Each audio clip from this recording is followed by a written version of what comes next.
Australian wrestling once had a huge following, not just here in Perth, but around the entire country.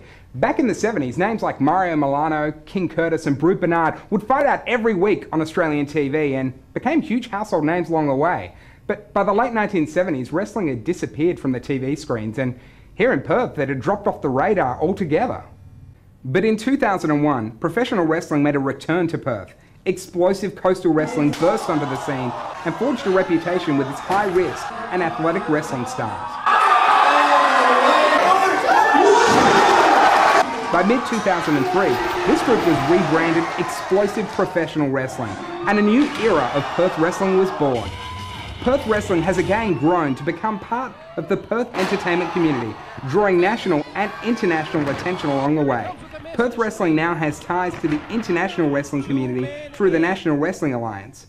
Perth wrestlers have travelled abroad to wrestle in both the United States and Japan. Even national TV host Rove McManus has got in on the act. While after an absence of almost 30 years, locally produced wrestling is returning to television sets around Perth.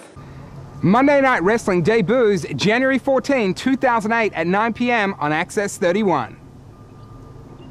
To discuss this development, I caught up with Monday Night Wrestling director Rick Sanders.